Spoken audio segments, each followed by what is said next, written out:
الحمد للہ رب العالمین والصلاة والسلام علی سید المرسلین وعلی آلہ وصحبہ اجمعین ومن تبعہم بإحسان الی یوم الدین.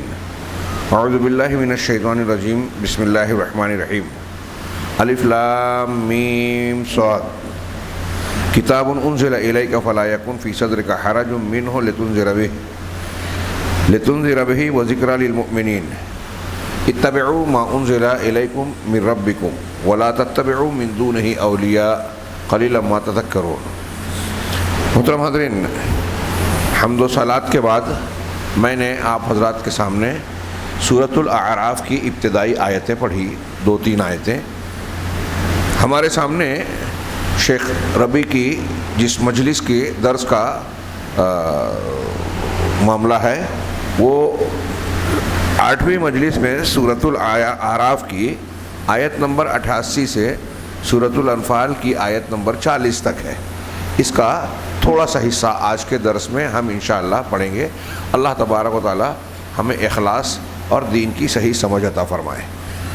حمد و صلات کے بعد عنوان قائم کیا انہوں نے وجوب و اتباع ما جاء بہ محمد صلی اللہ علیہ وسلم، کہ محمد صلی اللہ علیہ وسلم جو لے کر آئے، ما جاء بہ، جو آپ لے کر آئے، اس کا ماننا، اس کی اتباع کرنا، اس کے پیچھے چلنا، یہ فرض ہے، واجب ہے.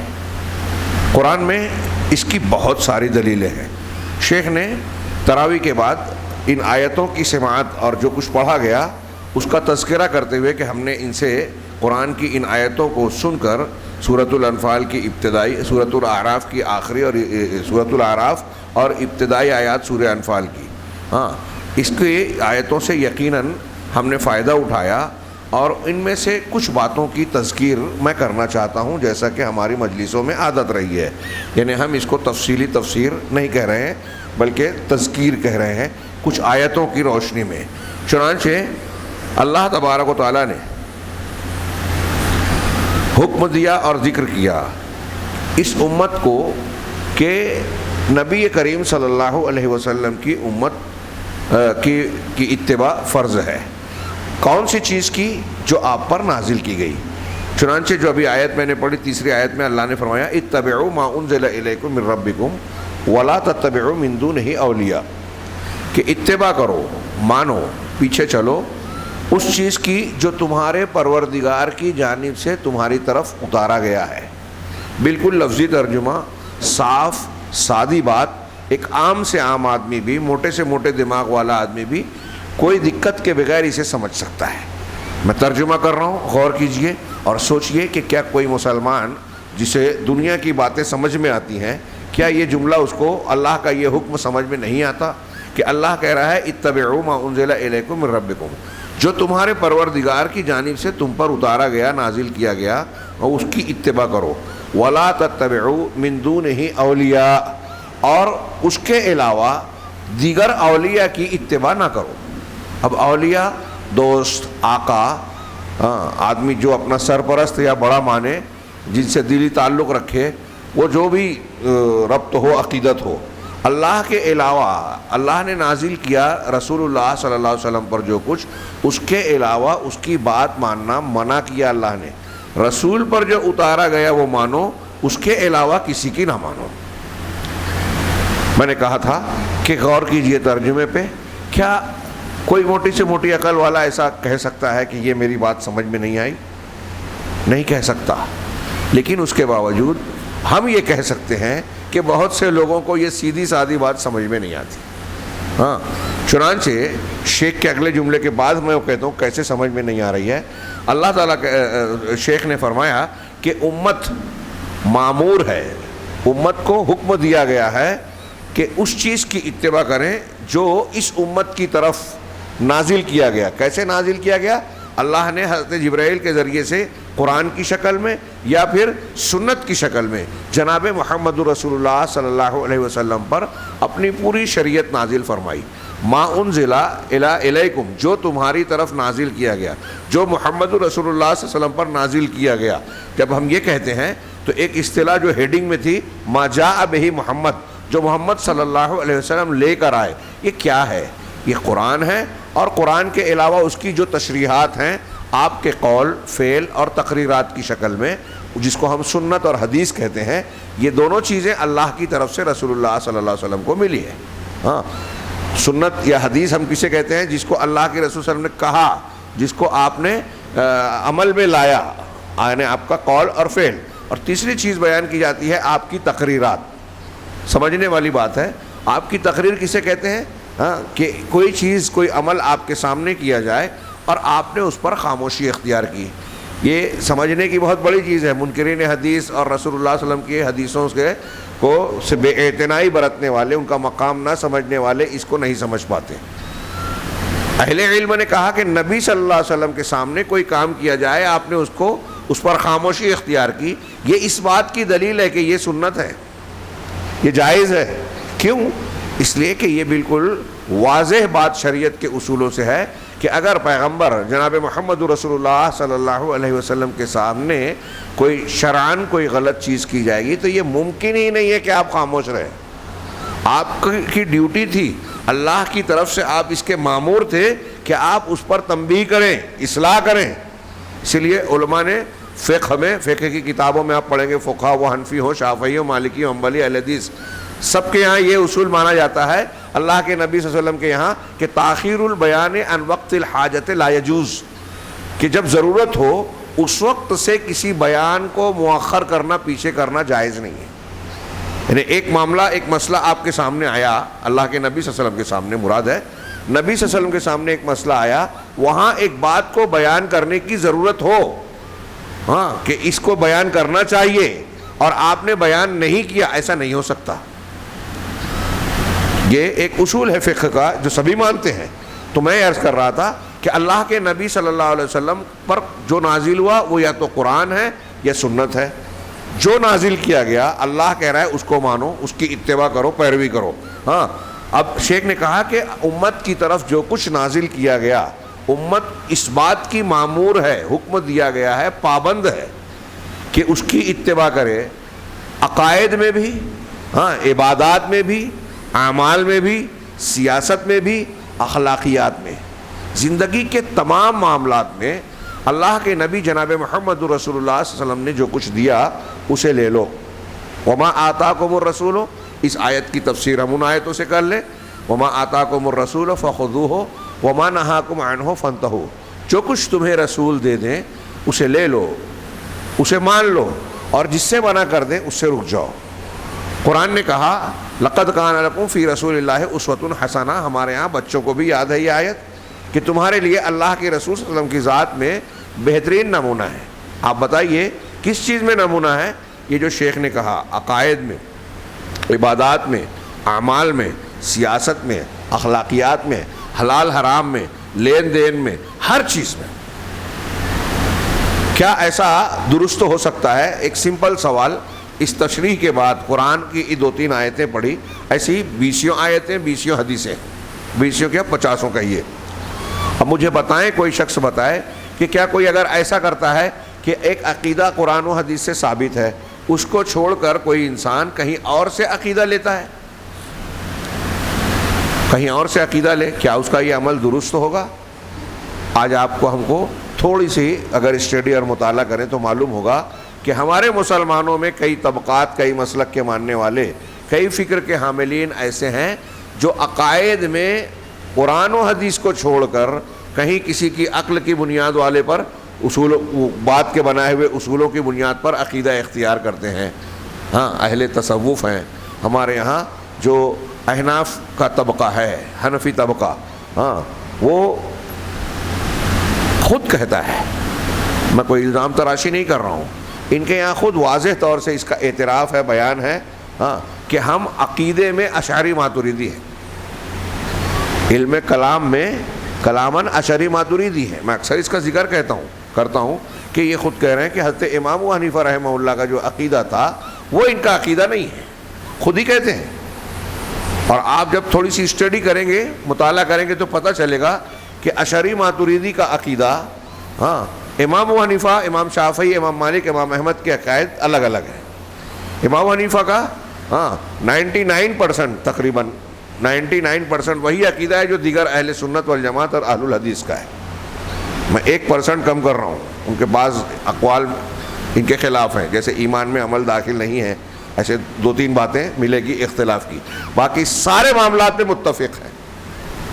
تو امام حنیفہ رحمہ اللہ کا جو عقیدہ ہے، وہ حنفی لوگ کہتے ہیں کہ ہم فروع میں احکام و مسائل میں امام حنیفہ کی تقلید کرتے ہیں، لیکن عقیدے میں امام حنیفہ کی نہیں مانتے۔ کس کی مانتے ہیں؟ اشعری مذہب کو مانتے ہیں، ماتریدی مذہب کو مانتے ہیں۔ اور میں تو یہ کہتا ہوں کہ اگر آپ تھوڑا اور اسٹڈی کریں یا دیکھیں، یہ خود ان کا، یہ موٹی موٹی بات، یہ خود کہتے ہیں کہ ہم سلسلے میں چشتی، قادری، نقشبندی، بلکہ جامع السلاسل قاری طیب کی عبارت ہے۔ المحند المفند میں خلیل احمد سہارنپوری رحمہ اللہ کی عبارتیں بھی ایسی ہی ہے، اور اس کا اعتراف کرتے ہیں۔ ہم دیکھتے ہیں کہ یہاں حنفی کہلانے والے 2 طبقات، دیوبندی حضرات ہوں، بریلوی حضرات ہوں، دونوں کے یہاں تصوف پایا جاتا ہے۔ اور ہندوستان میں جو سلسلے متداول اور معمول بہا ہیں، تصوف کے اور بھی بہت سے سلسلے ہیں ہندوستان میں، چشتی، قادری، نقشبندی، یہ زیادہ پائے جاتے ہیں۔ آپ اور نکلے تو سہروردی، رفاعی، اور ایسے بہت سارے سلاسل ہیں۔ ان سلسلوں کو دیکھیں تو آج کا ایک صاحب علم یہ بیان کرتا ہے کہ کوئی بھی سلسلہ وحدت الوجودی حلولی عقیدے سے پاک صاف نہیں ہے۔ تصوف کے جو طریقے ہیں، عبادات ہیں، قرآن و حدیث کے بالکل الگ اور پیرالل میں ہیں۔ ان کے یہاں جب آپ بیعت کرتے ہیں، آپ چھوٹی چھوٹی اور موٹی موٹی باتیں بھی جانیں تو یہ معلوم ہوگا کہ اگر ایک آدمی پیر صاحب کے ہاتھ پر یا سلسلے سے بیعت ہونے جا رہا ہے تو اس کو یہ تلقین کی جاتی ہے کہ جب آپ ہمارے سلسلے پر بیعت کر رہے ہیں تو اس سلسلے کے جو آداب ہیں، تعلیمات ہیں، آنکھ بند کر کے اسے مارنا ہے۔ ایک آدمی پیر کے ہاتھ میں ایسے ہوتا ہے، ایک مرید جیسے مردہ غسل دینے والے کے ہاتھ میں ہوتا ہے، یہ ان کے یہاں کہا جاتا ہے۔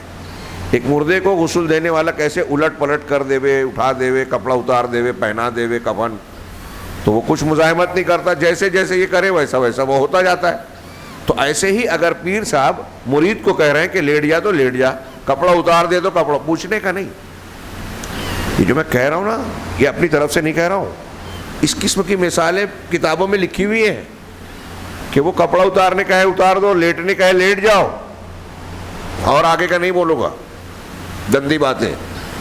جو پیر صاحب حکم دے مان لو، مجھے سمپل بتائیے۔ ہاں، یہ کہتے ہوئے وہاں یہ بھی کہا جاتا ہے کہ قال اللہ قال الرسول مت بولو، یہاں اللہ نے کہا، رسول نے کہا، یعنی قرآن میں یہ لکھا ہے، حدیث میں اللہ کے نبی صلی اللہ علیہ وسلم نے یہ فرمایا ہے۔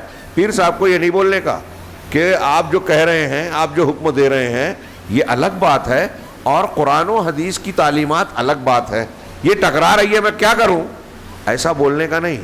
آپ اپنے دماغ سے، دل و دماغ سے قرآن و حدیث یا قال اللہ قال الرسول صلی اللہ علیہ وسلم کھرچ کر نکال دے، قرآن و حدیث نہیں پڑھنے کا، پیر صاحب اور سلسلے کی جو تعلیمات ہے اسے پڑھنے کا۔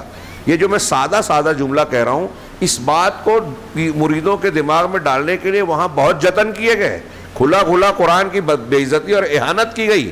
یہ رمضان المبارک کس لیے مبارک ہے؟ قرآن نازل ہوا، اللہ تعالیٰ نے ہم کو اس میں حکم دیا کہ ہم تراویح پڑھتے ہیں، قرآن کی تلاوت کرتے ہیں، قرآن سے جڑیں، قرآن پر عمل کرنے والے بنیں۔ کب قرآن پر عمل کرنے والے بنیں گے؟ جب قرآن کو سمجھیں گے، پڑھیں گے، اس کی معرفت حاصل کریں گے۔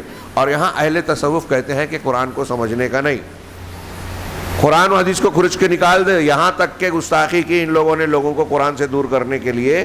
ارے قرآن تو شرک سکھاتا ہے، قرآن میں شرک بتائیے۔ اللہ تعالیٰ نے جو قرآن نازل کیا اس کو کہہ رہا ہے ہدایت ہے، اللہ کا کلام گمراہ کرے گا؟ کتنی بڑی گستاخی ہے، ڈرنا چاہیے ان کو اللہ سے۔ اور ان کے کلام میں ہدایت ہے، یہاں گمراہی ہے، نعوذ باللہ۔ وہ کہتے ہیں یہ ایک کھلا میں نے دو تین پہلو بتایا، ایک ایسے اذکار، ایسی عبادات اور اس کے فضائل بیان کیے جاتے ہیں کہ فلاں آدمی، وہ میں نے ایک سلسلہ ہمارا چل رہا تھا دروس کا پیغام قرآن، اس میں آمن الرسول کے تحت میں رسالت پر، اس میں وہ غلو کرنے والے اور جفا کرنے والوں کا تذکرہ جاری تھا، تو اہل تصوف میں تیجانی اور رفاعی سلسلے کا ذکر بھی آیا۔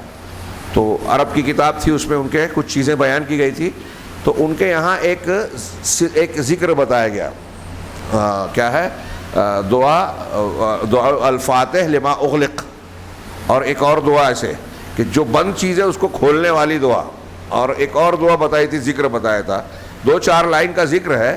وہ لوگوں کا دعویٰ یہ ہے کہ اگر کوئی شخص اس کو پڑھے گا، ہمارے سلسلے کے اس ذکر کو پڑھے گا، تو 1 مرتبہ پڑھنے سے 600 مرتبہ مجھے یاد پڑتا ہے، 600 ہے 6000 ہے، 600 مرتبہ قرآن پڑھنے سے زیادہ فضیلت ہے۔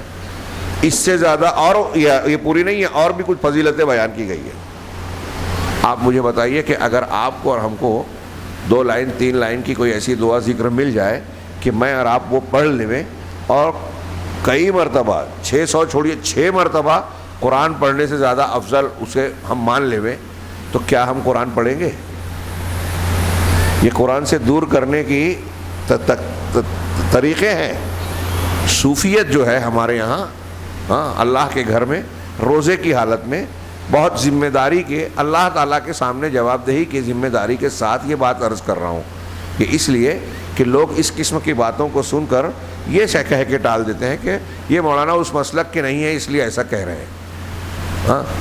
ہمیں بھی جواب دینا ہے، مرنا ہے، اور یہ بطور ذمہ داری کے ہم بیان کر رہے ہیں، اور یہ پتہ ہے کہ بہت سے لوگ سننے کے بعد برا بھلا کہیں گے، ناراض ہوں گے، گالیاں دیں گے، اور بس چلے تو ہم کو نقصان پہنچانے کی بھی کوشش کر سکتے ہیں۔ لیکن یہ تو ذمہ داری ہے، یہی تو اللہ کا امتحان ہے کہ آپ توحید کے قائل ہیں، سنت کو مان رہے ہیں، تو جو قرآن و حدیث سے ثابت ہے اسے قبول کر لیجئے، اور جو اس کے خلاف ہے یہ مان لینا کافی نہیں ہے، اس کا رد کرنا ضروری ہے۔ سیدنا ابراہیم نے صرف یہ نہیں کہا، جن کا نمونے کی بات ہر سال ہم کرتے ہیں، ہم کو کہا گیا ملت ابراہیمی کی پیروی کرو، کہ میں اللہ کو مانتا ہوں، یہ بھی کہا ساتھ ساتھ، اتنا ہی نہیں کہا، یہ بھی کہا کہ جن کو تم مانتے ہو، تم جن کی اللہ کے سوا عبادت کرتے ہو، میں ان کو نہیں مانتا، ان کی عبادت نہیں کرتا، اور میں ان سے کیوں ڈروں؟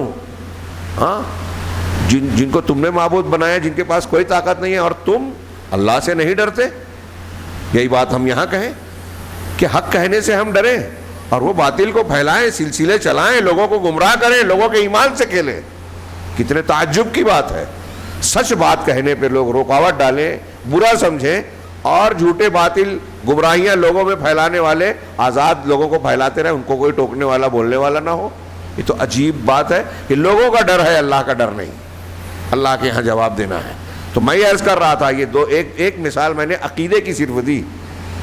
میں نے کہا نا کہ آپ اور ہم میں سے کوئی ایسا نہیں ہے جو قرآن و حدیث کے اس حکم کو نہ سمجھے کہ جو اللہ نے اتارا ہے وہ مانو، اس کی اتباع کرو، سمپل۔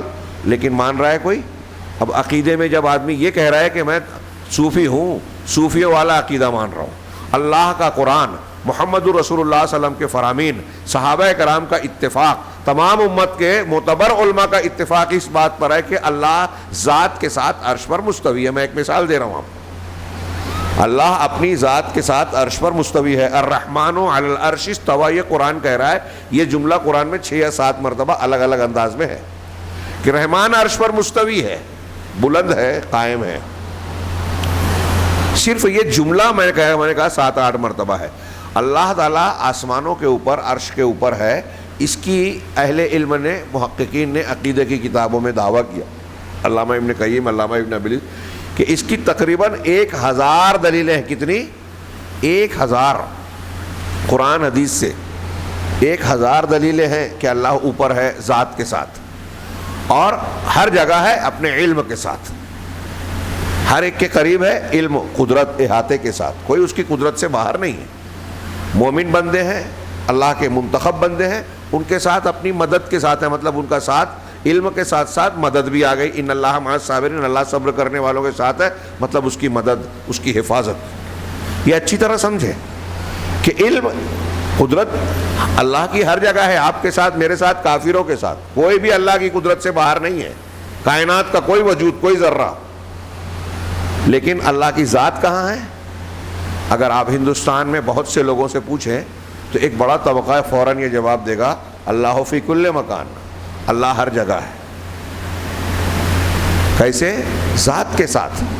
وہ کہتے ہیں ذات، اللہ کی ذات ہر جگہ ہے، عرش پر نہیں ہے۔ اگر ہم عرش پر کہیں گے تو عقلی طور سے یہ سوال اٹھتا ہے، یہ اعتراض پیدا ہوتا ہے، اس کا جواب ہم نہیں، دنیا کی باتیں کریں گے۔ ہمارے الیاس گمن صاحب کی ایک کلپ چلی تھی، میں نے دیکھا، ہاں عجیب جہالت والی باتیں کرتے ہیں، عقلیت کی بات اللہ کے بارے میں، کہا اللہ ہر جگہ ہے، تو کسی نے لوگوں نے اعتراض کیا کہ ہر جگہ سے مطلب کیا، پیشاب پاخانے کی جگہوں پر بھی ہے، گندی جگہوں پر بھی ہے؟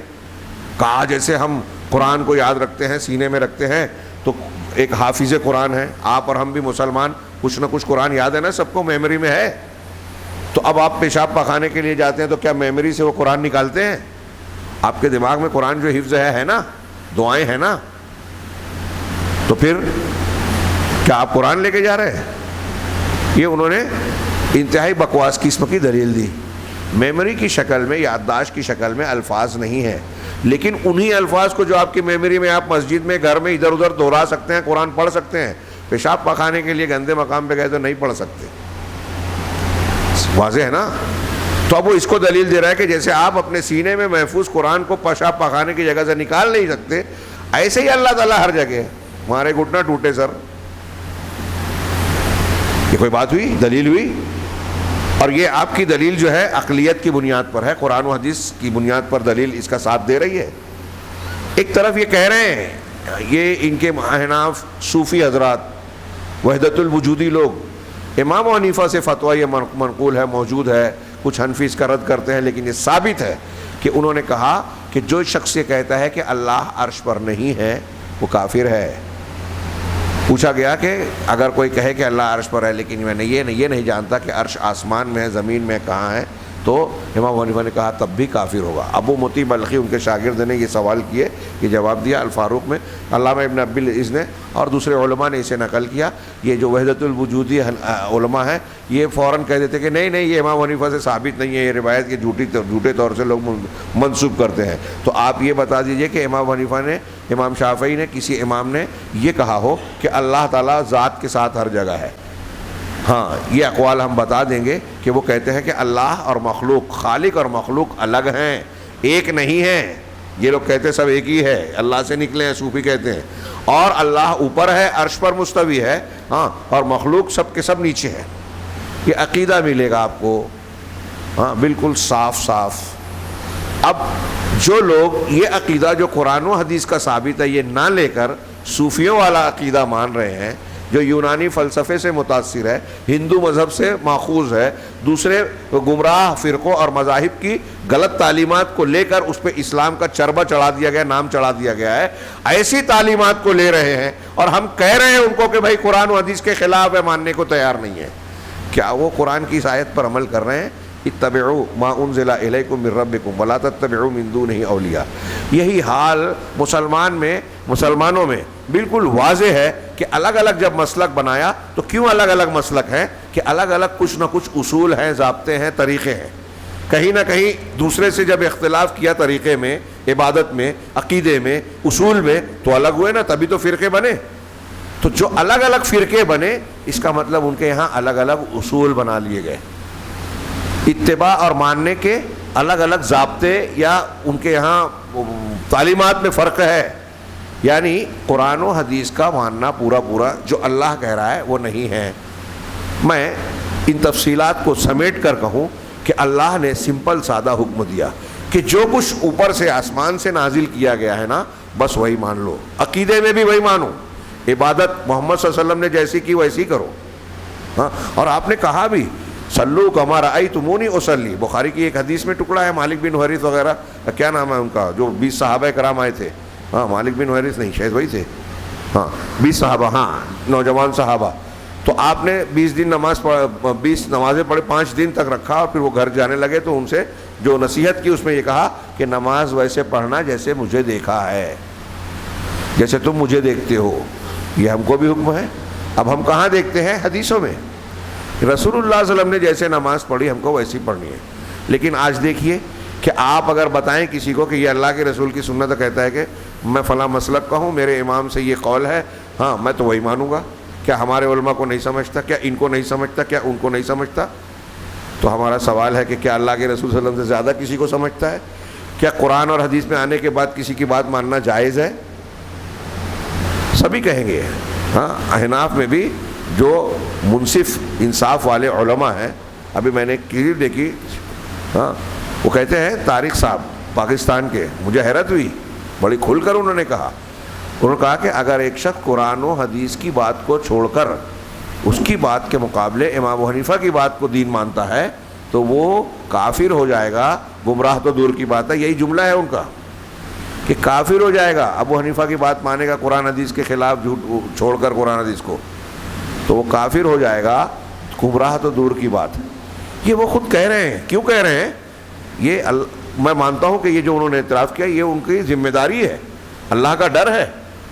ہاں, ان کو اللہ کا خوف ہے کہ یہ قرآن و حدیث کی تعلیمات ہے, اور ہم اس سے اگر لوگوں کو بے بہرا رکھتے ہیں تو لوگ بھی قیامت کے دن ہمارے اللہ تو سوال کرے گا, لوگ بھی ہمارے خلاف کھڑے ہو کہ اللہ ان کی وجہ سے ہم گمراہ ہوئے.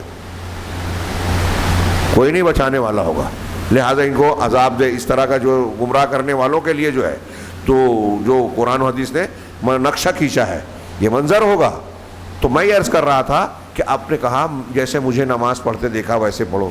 آپ نے کہا خذوا عنی مناسککم, حج کے احکامات, طریقے, آداب مجھ سے لو, یعنی نبی صلی اللہ علیہ وسلم سے سیکھو.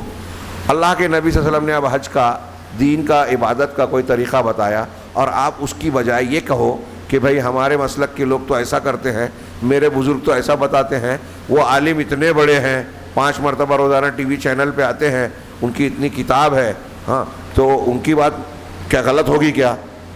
ہاں, ان کی بات غلط ہو سکتی ہے. اللہ کے نبی جناب محمد رسول اللہ صلی اللہ علیہ وسلم معصوم ہیں, آپ کی شریعت محفوظ ہے. باقی دنیا کا کوئی بھی انسان ہو اس کی بات غلط ہو سکتی ہے, صحیح بھی ہو سکتی ہے. یہ میں نہیں, ساری امت مانتی ہے. امام مالک کا کتنا مشہور قول ہے, کتنا مشہور قول ہے, لوگ سمجھتے ہی نہیں. ہاں, وہ کہتے ہیں کہ ہم میں سے ہر شخص کی بات کو مانا بھی جا سکتا ہے, رد بھی کیا جا سکتا ہے. کل منا مقبول قولہ او مردود الا صاحب ھذا القبر. ہم میں سے ہر شخص کی بات کو رد بھی کیا جا سکتا ہے, قبول بھی کیا جا سکتا ہے, سوائے اس قبر والے کے. نبی کریم صلی اللہ علیہ وسلم کی قبر مبارک کی طرف اشارہ کر کے امام مالک نے کہا یہ بات, یعنی جناب محمد رسول اللہ صلی اللہ علیہ وسلم کی بات آ جائے تو اس کو رد نہیں کر سکتے. ہم میں سے کسی کی بات کا بھی رد کیا جا سکتا ہے. اگر قرآن و حدیث کے خلاف ہے تو امام شافعی ہو, امام ابو حنیفہ ہو, امام مالک ہو, امام احمد ہو رحمہم اللہ, سب نے یہ کہا کہ ہماری بات چھوڑ دو. الگ الگ پیرائے میں قرآن و حدیث کو, اللہ کے رسول کی بات کو مان لو. امام حنیفہ کہتے ہیں جب صحیح حدیث مل جائے وہی میرا مذہب ہے, مسلک ہے. کیا معاملہ رہ گیا اس کے بعد؟ بلا وجہ بحث, جھگڑے, ماننے کو تیار ہی نہیں. ہمارے اختلافات ختم ہونے کا نام ہی نہیں, اور ختم نہیں ہوں گے. ھذا امر قد قدر, یہ ایک مقدر بات ہے, لیکن یہی ہمارا امتحان ہے. اور اس چیز نے آج امت مسلمہ کو پارا پارا, ٹکڑا ٹکڑا بنا کر انتہائی کمزور کر رکھا ہے. ہم آپس میں تو لڑتے ہیں, ہاں دوسرا کوئی بھی آ کے ہمیں جب چاہتا ہے استعمال کرتا ہے, مار دیتا ہے, ہماری جان مال عزت و آبرو کو نشانہ بناتا ہے, تب ہم روتے ہیں, ڈرتے ہیں. اللہ کو بلا بیٹھے ہیں نا, اللہ کی شریعت کی جب پابندی نہیں کرتے تو اللہ تبارک و تعالیٰ کی طرف سے بھی پرواہ نہیں ہوگی. جب تم رسول کی مخالفت کرو گے تو اللہ کا عذاب تو آئے گا. آج مسلمان ڈر رہا ہے, خوف میں جی رہا ہے, ہاں, اور اسے دنیا کے لوگ ڈرا رہے ہیں, مار رہے ہیں, جب جو چاہتا ہے استعمال کر رہا ہے. تو قرآن پڑھیں. یہ کیوں ہے؟ بیسیکلی ہاں شریعت کو نہ ماننا. فَلْيَحْذَرِ الَّذِينَ يُخَالِفُونَ عَنْ أَمْرِهِ أَن تُصِيبَهُمْ فِتْنَةٌ أَوْ يُصِيبَهُمْ عَذَابٌ أَلِيمٌ. قرآن کی بات غلط ہو سکتی ہے کیا؟ نہیں. اللہ کہہ رہا ہے, فرما رہا ہے, جو آیت میں نے ابھی پڑھی سورہ نور کی, کہ جو لوگ رسول کے حکم کی مخالفت کرتے ہیں انہیں ڈرنا چاہیے کہ انہیں فتنہ یا دردناک عذاب نہ آ پکڑے. رسول کی سنتوں کی مخالفت کرو گے تو اللہ کا کھلا اعلان ہے کہ فتنہ آئے گا, دنیا کا عذاب آئے گا, آخرت کا عذاب بھی آئے گا. پتھروں کی بارش ہو سکتی ہے, طوفان آ سکتے ہیں, ظالم حکمراں ہم پر مسلط ہو سکتا ہے, قانون نافذ کر سکتا ہے, اور کیا کیا ہو سکتا ہے ہم دیکھ رہے ہیں, ہو رہا ہے. تو کیا ہے اللہ کا حکم؟ سورہ اعراف کے اتباع میں شروع میں کہا کہ عقائد میں, عبادات میں, اعمال میں, سیاسیات میں, اخلاقیات, ہر چیز میں اللہ کے رسول کی بات ماننا ہے. کچھ ہم دین کی بات لے ہوئے اور دنیا داری کی چیز وہ یورپ اور امریکہ سے لے ہوئے. آج ہمارے یہاں حیرت کی بات ہے, جو لوگ اسلامی حکومت قائم کرنے کی بات کرتے ہیں وہ طریقہ کیا اپنانا چاہتے ہیں. بولتے ہیں سعودی عرب میں تو حکومت خاندانی ہے, ٹھیک ہے, آپ کیسے قائم کرنا چاہتے ہیں؟ تو مرسی کی جیسے قائم ہوئی, جیسے طیب اردگان کی قائم ہوتی ہے, کیسے ہوتی ہے؟ وہ یورپ اور امریکہ کے الیکشن والے طریقے سے. تو یورپ اور امریکہ کے طریقے سے اسلامی حکومت لائیں گے؟ ہاں, خاندانی والے قابل قبول نہیں ہیں. امریکہ کے طریقے والے قابل قبول ہیں. سیکولرزم یہ خود بیان کر دیتے ہیں, پہلے اسلام کا دھونگ رچاتے ہیں کہ ہم اسلامی حکومت چاہتے ہیں, جب حکومت آ گئی تو کہا کہ نہیں آزادی, سیکولرزم, جمہوریت ہمارے نزدیک وہ زیادہ ہے. انا للہ و انا الیہ راجعون. مسلمان ایسا لگتا ہے کہ اتنے بیوقوف ہے, جب جو چاہتا ہے ان کے عقائد سے, فکر سے, اعمال سے کھیلتا ہے, اور کوئی بھی گمراہ سے گمراہ آ جائے, بیوقوف بنانے والا, لوگ اس کے پیچھے چلتے ہیں. اور پھر اتنا ہی نہیں, جو امت کا خیر خواہ ہے اس کی ٹانگ کھینچتے ہیں, اس کو کمزور کرتے ہیں, دشمن کے لیے نبالۂ تر بنا دیتے ہیں. اگر کوئی صحیح منہج پر, توحید پر ہے تو اس کے خلاف دوسرے تو ہیں ہی, ہمارے درمیان سے لوگ کھڑے ہوتے ہیں کمزور کرنے کے لیے, اور یہ زیادہ بڑا ہتھیار ہے مخالفین کا.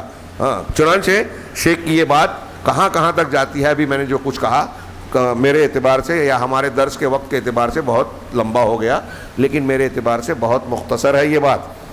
یہ جتنا ہم پڑھتے جائیں, غور کرتے جائیں, یہ قرآن کا سیدھا سمپل حکم جو ہے, جو بولنے میں سننے میں سب کو سمجھ میں آ رہا ہے, لیکن پریکٹیکل میں مسلکی بنائے ہوئے جو جال ہیں اس میں جب غور کرتے ہیں تو یہ کوئی ماننے کو تیار نہیں ہے قرآن کی یہ بات کہ جو کچھ اللہ کی طرف سے نازل کیا گیا اس کی اتباع کرو, دوسروں کی اتباع مت کرو, دوسرے اولیاء کی.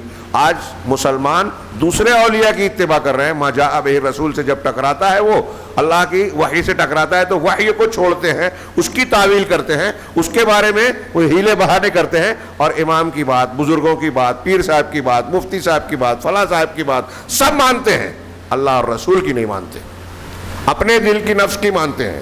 اور جب یہ رویہ آپ اختیار کریں گے, ہم اختیار کریں گے, تو پھر ہم کو یہ شکایت نہیں کرنا چاہیے کہ ایسی حکومت آ گئی جو ہمارے ساتھ رحم نہیں کر رہی ہے, قانون بنا رہی ہے, دو رنگی چل رہی ہے, مسلمان کے ساتھ الگ رویہ ہے, دوسروں کے ساتھ الگ رویہ. یہ ساری چیزیں اور اس سے بہت بڑھ کر چیزیں, طوفان آنا, زلزلے آنا, بھوک کا آنا, یہ سب ممکن ہے. یہ اللہ نے اعلان کر کے رکھا ہے. تو ضرورت ہے امت کو کہ اپنے اس رویے پر غور کرے, اور رمضان المبارک میں جب ہم قرآن پڑھ رہے ہیں تو قرآن کی تعلیمات کو سمجھ کر اسے اختیار کرنے کی کوشش کرنا چاہیے. میں آگے بڑھ رہا ہوں کہ امت پر اس بات کی مامور ہے کہ ہر معاملے میں رسول کی یا ما جاء بہ رسول یا جو نازل کیا گیا اس کی اتباع کرے. وَلَيْسَ لَهُمْ أَيُّ حَقٍّ أَن يَتَّبِعُوا شَخْصًا کہ اور امت کے لوگوں کے لیے یہ حق نہیں ہے کہ وہ کسی بھی شخص کی اتباع کریں. فلاں پیر صاحب, فلاں بزرگ چھوڑیے, یہ بھی اصولاً سب مانتے ہیں کہ محمد صلی اللہ علیہ وسلم کا کلمہ پڑھنے کے بعد, اس امت کے میں پیدا ہونے کے بعد اگر کوئی اللہ کے رسول صلی اللہ علیہ وسلم کو چھوڑ کر حضرت عیسیٰ اور موسیٰ کی پیروی کی بات کرے تو وہ بھی نہیں چلے گا, گمراہ ہو جائے گا. تو شیخ نے کہا کہ کسی کے لیے جائز نہیں ہے کہ وہ کسی بھی شخص کی اتباع کرے, کائن من کان, وہ چاہے جو ہو, چاہے جو شخص ہو, فی مخالفت ما نزل الیہم, اس چیز کی مخالفت میں جو ان کی طرف نازل کیا گیا. یعنی قرآن اور حدیث جب آ گیا تو جو نازل شدہ یہ ہے, قرآن حدیث کی مخالفت میں کسی بھی آدمی کی کوئی بات نہیں ماننی, چاہے وہ کوئی پیغمبر ہو. ان کی شریعت محمد صلی اللہ علیہ وسلم کی شریعت سے الگ ہے. کوئی بولے کہ وہ بھی پیغمبر ہے, میں ان کی بات مانوں گا, اللہ کے رسول کی بات کو چھوڑ دوں گا, گمراہ ہو جائے گا. کوئی کتنا بھی کرامت والا ہو, کتنا بڑا بزرگ ہو, آج کے اعتبار سے کوئی بڑا ہے یا پرانے زمانے کے اعتبار سے بتایا جاتا تھا وہ ہوا میں اڑتے تھے, پانی پہ چلتے تھے, آگ میں کھیلتے تھے, تو ایسا کوئی شخص بھی کیوں نہ ہو, اس کی بات مان کر نبی صلی اللہ علیہ وسلم کی مخالفت کرنا جائز نہیں ہے. اور یہ بات جو میں اصولاً بیان کر رہا ہوں یہ ایسی ہے کہ سارے مسلک کے لوگ اصولاً کتاب اور کاغذ پہ مانتے ہیں, کاغذ پہ سب مانتے ہیں, پریکٹیکل میں ان کے یہاں یہ بات نہیں نظر آتی, صرف اہل الحدیث میں یہ بات نظر آتی ہے. تو شیخ نے کہا رسول کو چھوڑ کر یا اللہ کی نازل شدہ شریعت کو چھوڑ کر کسی کی بات نہیں مانی جائے گی, وہ کوئی بھی ہو, کیونکہ اللہ تعالیٰ نے بالکل صاف اصول حدیث میں اللہ کے رسول کے یہ جملے یاد رکھنے والے ہیں, لا طاعۃ لمخلوق فی معصیۃ الخالق, اللہ کی معصیت میں, اللہ کی شریعت کی مخالفت میں, خالق کی مخالفت میں, معصیت میں مخلوق کی پیروی نہیں کی جائے گی, اس کی اطاعت نہیں کی جا سکتی. ومن علامات الضلال, اور گمراہی کی علامتوں میں سے کیا ہے, ایک علامت یہ ہے کہ رسول اللہ صلی اللہ علیہ وسلم جو کچھ لائے ہیں, یعنی آپ کی تعلیمات کی مخالفت کی جائے, تھوڑے میں یا زیادہ میں. کوئی شخص تھوڑی مخالفت کر رہا ہو, کوئی زیادہ, اگر آپ کو یہ نظر آ رہا ہے کہ اللہ کے رسول صلی اللہ علیہ وسلم کی تعلیم، آپ کی سنت یہ ہے، اور کوئی جان بوجھ کر اس کے مخالفت کر رہا ہے، تو آپ سمجھ جائیے کہ یہ گمراہ ہے۔ اب ہمارے یہاں لوگ کیا بولتے ہیں، ارے ٹھیک ہے کچھ چیزوں میں گمراہی ہے، کچھ چیزیں تو اچھی کر رہا ہے، تو اب کچھ چیزیں اچھی کر رہا ہے تو اس کا مطلب ساری چیزیں اس کی مان لی جائے، اس کے غلط پر خاموشی اختیار کی جائے؟ نہیں۔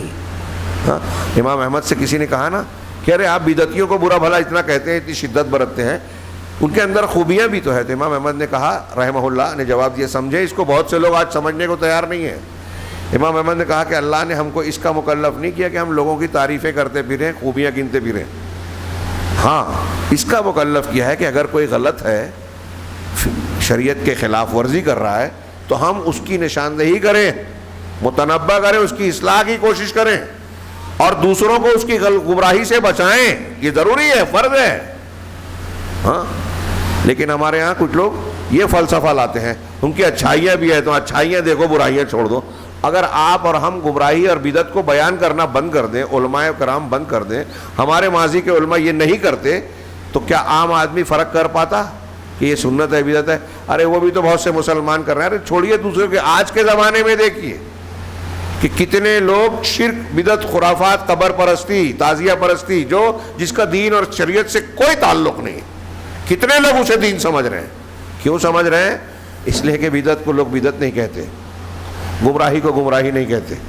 ہاں، تو بہرحال ان شارٹ انہوں نے یہ جملہ بھی جو کہا، آپ اس کو دماغ میں اتاریں کہ کوئی صحیح ہے یا غلط، اس کا معاملہ معلوم کرنے کے لیے اتنا کافی ہے کہ آپ یہ دیکھیں کہ ایک آدمی محمد صلی اللہ علیہ وسلم کی لائے ہوئی تعلیمات کے خلاف کوئی کام کر رہا ہے، کوئی تہوار منا رہا ہے، کوئی بدعت کر رہا ہے، اگر تھوڑے میں بھی دکھائی دے رہا ہے تو سمجھ جائیے کہ اس کا اصول، اس کا دین صحیح نہیں ہے، چھوڑ دیجئے۔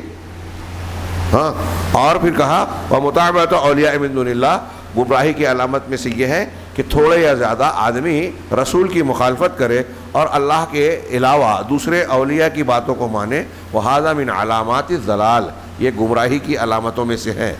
یہ صرف سوا صفحہ جو میں نے درس دیا، یہ تھا کہ میرا ارادہ تھا کہ 10 منٹ میں یہ 5-7 منٹ میں ختم ہو جائے گا، اور پھر اگلا عنوان انہوں نے قائم کیا قید الشیطان لبنی آدمہ، کہ آگے جو سورہ اعراف میں ذکر ہے کہ شیطان کی چال سازش انسان کے لیے۔ انشاءاللہ ہم اگلے درس میں اسے پڑھیں گے۔ پروگرام کے مطابق کل بھی مجھے بمبئی کا سفر کرنا ہے، اگر کوئی موقع رہا اور عذر مقبول ہوا تو میں وہاں معذرت کروں گا، اگر نہیں گیا تو درس رہے گا، اور اگر چلا گیا تو پرسوں انشاءاللہ درس رہے گا۔ اللہ تعالی ہمیں خیر کی توفیق عطا فرمائے۔ وآخر دعوانا الحمدللہ رب العالمین۔